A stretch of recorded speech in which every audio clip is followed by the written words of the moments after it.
What if the man everyone thought was untouchable just ran out of places to hide? January 2026 brought a document drop that had Jay-Z's name stamped across 86 pages of Epstein files. And suddenly, the internet wasn't asking if he was involved, they were asking what took so long. But here's the part people miss.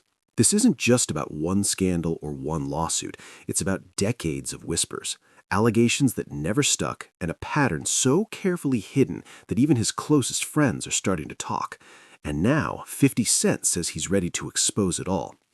The DOJ released a massive set of documents tied to Jeffrey Epstein in late January, and Jay-Z's name appeared 86 times. Not once, not twice, 86. Now, before anyone jumps to conclusions, these weren't charges, they weren't evidence of guilt, but they were mentions, tips, alleged sightings, enough to make the public stop and wonder who exactly Jay-Z was spending time with behind closed doors. The backlash was immediate. Reports started circulating that Beyoncé lost millions of followers almost overnight. Whether that's fully accurate or exaggerated doesn't even matter anymore, because the perception had already shifted. People wanted answers, and all they got was silence. Jay-Z didn't address it, his team didn't address it, and that silence, that refusal to even acknowledge the storm brewing around him only made things worse. The internet doesn't forget, and it definitely doesn't forgive when someone just disappears from the conversation. But then there was the lawsuit. December 2024, an anonymous woman, referred to only as Jane Doe, came forward alleging that Jay-Z and Diddy both assaulted her at an after-party following the MTV Video Music Awards back in the year 2000. She claimed she was 13 years old at the time. 13.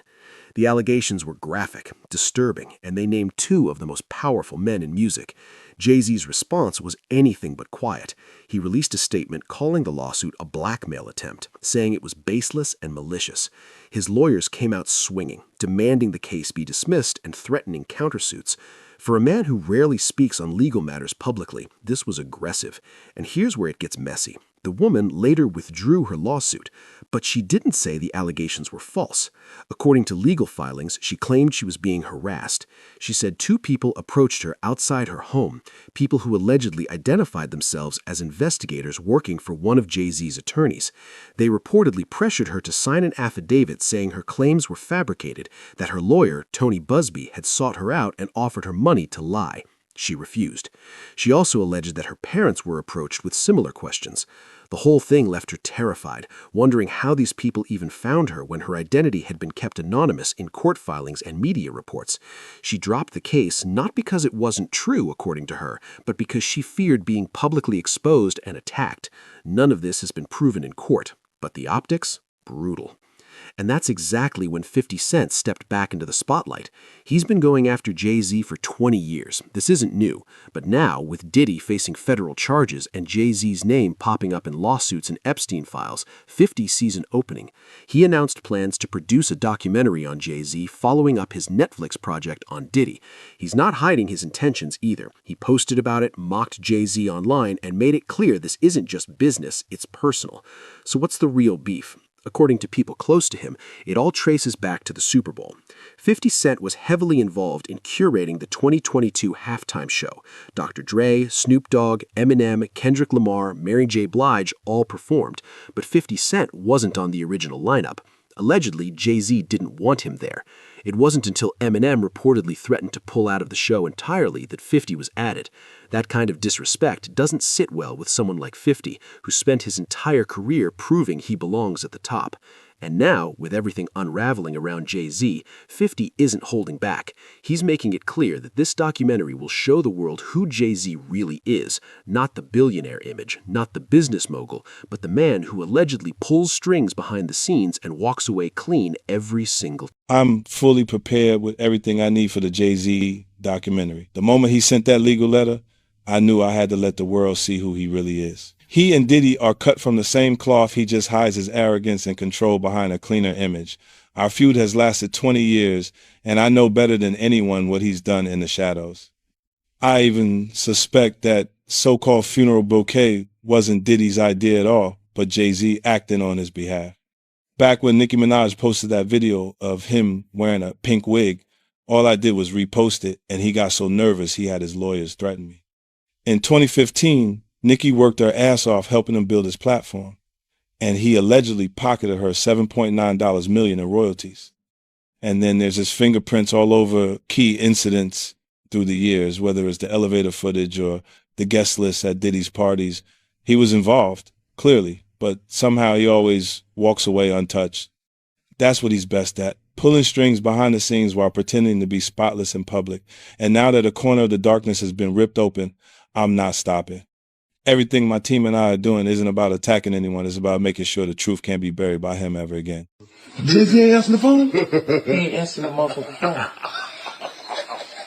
Yeah, it's like this, like We had a black billionaire's lunch. black excellence. They're sitting there like, yeah. It's the billionaire brunch. You're like, I hate you, man. And we here together and we gonna keep staying together. We getting tighter. unaware of anything going on here. This is the one time I'm gonna be with you this year. Yo, I feel like I'm normal again. Get me out of here. Then there's the Diddy connection, and this is where things get really interesting. When the lawsuit first named both Jay-Z and Diddy, Jay-Z's lawyer came out and said something that raised a lot of eyebrows. He claimed that Jay-Z and Diddy were never close friends, that they were business associates at best, and that any suggestion of a deeper relationship was false. But people who were actually there, people who worked security, people who traveled with them have described something different. They talked about matching lifestyles, inside jokes, and a level of comfort that didn't look like casual business interaction. They described Diddy showing up at Jay-Z's events, appearing at concerts, and positioning himself next to Jay-Z publicly. Yet, despite all of that, when Diddy's legal troubles escalated and pressure intensified, Jay-Z remained silent publicly. No statement, no visible support, nothing. It was as if distance became the safest strategy. Explained that Jay-Z is worse than Diddy. She explained how Jay-Z has done worse things than what Diddy did to Cassie to other females.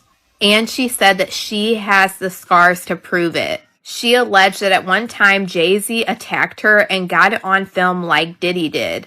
And she alleged that this is why Jay-Z is totally pulling away from Diddy and you don't see him around. And it's been alleged for quite a while that Jay-Z is pulling away from Diddy because he doesn't want himself caught in the crossfire. I mean, you even have 50 Cent at this point talking about how Jay-Z is in hiding while this whole Diddy thing blows over. And you even have these accusations of Jay-Z being responsible for what happened to Cassie White. So I'm going to go ahead and roll you guys this clip of everything that Jag had to say about Jay-Z being worse than Diddy. And you guys let me know what you guys think about all this in the comments. Sean Carter is just as bad as the diddler. And I know that for a fact. I got the scars to prove it. You want to know what a box cutter feels like going into your skin and ripping you? I can tell you how it feels.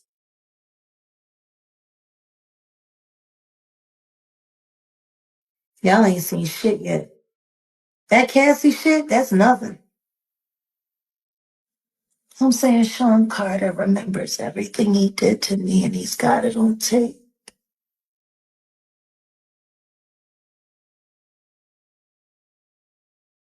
Just like Diddy. And they're gonna be crazy. It's gonna be the women that give him in the end. And that's a pattern people are starting to notice. Dame Dash, Jay-Z's former best friend and business partner, spoke about how unusual it is to see Jay-Z in this position. He said in all the years he's known him, he's never seen Jay-Z forced into publicly defensive territory like this. Not during cheating rumors, not during business disputes, not ever. Jay-Z historically controlled his narrative carefully, allowing lawyers and representatives to handle controversy while he stayed above it. But now, mainstream outlets and public discussion aren't fading. Old footage, Old photos and old connections are resurfacing rapidly, and decisions to distance himself from former associates have only intensified speculation instead of quieting it. Exactly what Jay-Z's accuser is saying, that even though she dropped the lawsuit, she still stands by what she says, and she only dropped it because of harassment and the fact that she's terrified of Jay-Z. She says that Jay-Z is allegedly bullying her into saying that her accusations were false. In fact, in new legal documents, she is claiming that she was recently approached outside of her home and cornered by two people who told her they were investigators working for one of Jay-Z's lawyers. She claims they tried to get her to sign an affidavit stating that her art claims against Jay-Z were false, but she refused. Jane Doe also claims the alleged investigators asked her if her attorney, Tony Busby, sought her out as a client and offered her money to pursue false claims against Jay-Z, two allegations she says she denied. He says this alleged confrontation left her intimidated and terrified, wondering how they found her when her identity had remained anonymous in media reports and legal proceedings. He also claims that her parents were approached by two investigators asking similar questions about Busby and her R story. In the new documents, she reveals she decided to drop the claim because she was frightened by the reaction from Jay-Z and his supporters. He says she feared she would be publicly outed and subjected to public. Then there are the older rumors, the ones that never fully disappeared. Kathy White, also known as Kathy Karina White, was rumored to have had a relationship with Jay-Z. According to long-standing speculation, she planned to go public with personal information in 2010. Shortly afterward, she died. The official cause was listed as a brain aneurysm. She was 28 years old. No confirmed investigation connected Jay-Z to her death, and no evidence established wrongdoing. But the timing became part of internet lore, fueling ongoing speculation that resurfaced years later whenever controversy returned. These claims remain unproven and exist largely in rumor and online discussion rather than verified legal findings. Well, did he start snitching? He better. But the only thing I'm interested in him talking about is everything he knows about Kathy Coriana White. See, I know you know what happened to Corey. Did he? I know that. You and Jay-Z. Down in Vegas at Tao with Claudia. Why don't you just talk about Kathy? That might help. That might help a lot. Kathy Coriana White, Jay-Z's pregnant mistress, who died 24 hours after she announced that she was going public with their relationship and the baby while he was married to Beyonce.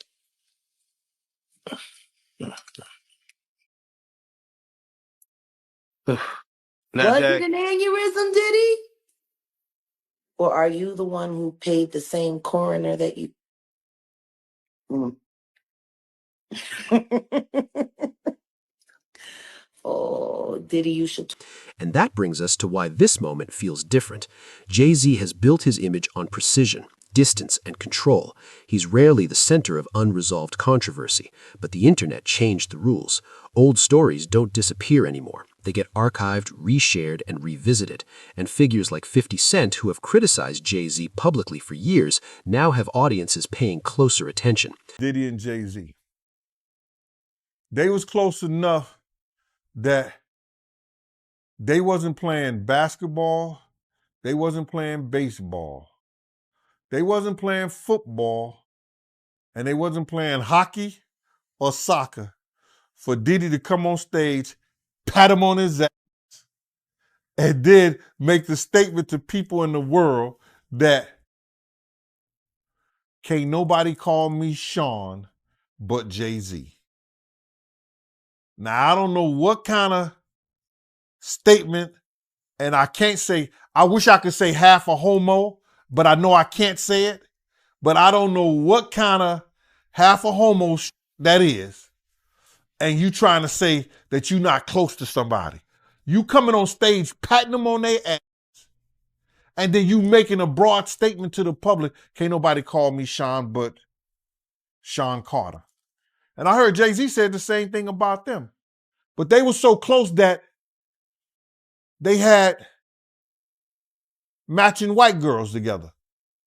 Because when they used to see each other, they used to say, yo, how your skinny white girl doing? He'd be like, yo, how your skinny white girl doing? So I guess that's a certain type of closeness. I ain't know anything about that, man. I ain't know about, Jay touching his, so I got to go see the video. I ain't hear about that. Come on, man. Everybody's seen that. 50 even pointed it out. Excuse me. When they was in ATL on stage. Remember when 50 bum rushed the stage with them? Yeah, I think I recall that. When Puff came on stage, first thing he did was pat Jay-Z on that. But I forgot. That's your favorite rapper. Hey, him and Pocket's 1A, 1B. But what's your issue with Jay, man? I didn't know you had an issue with him. I'm never a fan of somebody that... Whether motivated by rivalry, business, or personal history, his upcoming documentary has already shifted public conversation before even being released. This moment isn't just about one person. It's about how power, influence, and reputation operate in the entertainment industry. Alliances shift, silence becomes strategy, and perception can change faster than facts. Jay-Z's silence, once seen as discipline, is now being interpreted differently by different audiences. Some see it as professionalism, others see it as avoidance, but either way, the conversation is happening without him. So where does this leave everything? Jay-Z built one of the most powerful brands in music history. He survived rivalries, scandals, business splits, and public controversy. But public perception isn't static, it evolves. The Epstein file mentions, the withdrawn lawsuit, renewed rivalries, and resurfaced rumors have created a moment of intense scrutiny, unlike anything he's faced before publicly. For the first time in years, Jay-Z isn't controlling the entire narrative, and in the modern era, that alone changes everything. So here's the real question. If Jay-Z has nothing to hide, will he ever address it directly? Not through lawyers, not through representatives, but personally. Because in today's world, silence doesn't end conversations. It often becomes part of them. These guys are, man. They'll cause situations and cause problems, and then they'll forget what they've done because they're on a whole nother atmosphere. You know what I'm saying? A lot of shit that he did, you got to understand, like now he'll say that they're kids because he's raising kids of his own. You understand? But how would you like it that if Blue Ivory, 15, 16 years old, 17, 18 years old, dating in his early 30s? You're not going to go for that. No matter what she came through in Hollywood. But you got to understand, guys who was around there, we didn't know Jay-Z them ages. We didn't know these cats' age. You know what I'm saying? They wasn't having no beards and nothing like that. They was wearing low cuts. You understand? Clean face. I would have never believed when Jay was coming around the block, scooping up the young girls and stuff like that he was 30 years old. You know, if they 17, 18, 16 years old, and they 22, you thinking they 22, 23, something like that, 24 years old? They mom and them need to check them. They daddy and them need to check them. But that's not that far off. But for somebody to be 30 years old in their 30s, and they dealing with kids 16 years old, 17, 18 years, now that's a problem. That's an issue. And now he see that because he's raising kids. And he got a young daughter. I think he got another daughter that he didn't claim, and now he claiming them. These cats was doing a whole lot of stuff that people in the industry won't speak on. And then now that you're speaking on it and it's becoming where is that you can get on YouTube and you could talk about this shit and say what you seen or say what you heard, you understand, or what you know. Some people look at it being a problem. But these cats ain't street cats. They entertainers.